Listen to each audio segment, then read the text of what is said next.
ಹರೇ ಶ್ರೀಕೃಷ್ಣ. ಶ್ರೀಮದ್ ಭಗವದ್ಗೀತೆ ಅಧ್ಯಾಯ 2 ಶ್ಲೋಕ 13. ದೇಹಿನೋಸ್ಮಿನ್ ಯಥಾ ದೇಹೇ ಕೌಮಾರಂ ಯೌವನಂ ಜರಾ ತಥಾ ದೇಹಾಂತರ ಪ್ರಾಪ್ತಿ ಧೀರಸ್ತತ್ರ ನ ಮುಹ್ಯತೆ.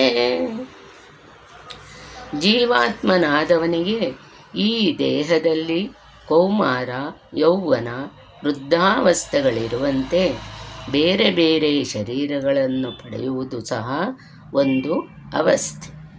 ಧೀರ ಪುರುಷನು ಈ ಕುರಿತು ಭ್ರಮವಶನಾಗಬಾರದು.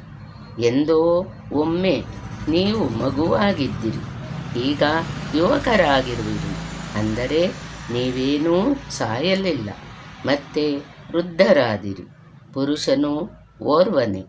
ಅದೇ ರೀತಿಯಲ್ಲಿ ದೇಹಾಂತರವೂ ಸಹ ನಡುವೆ ಯಾವ ಬಿರುಕೂ ಇಲ್ಲ, ಸಂದುಗೊಂದಗಳೂ ಇಲ್ಲ.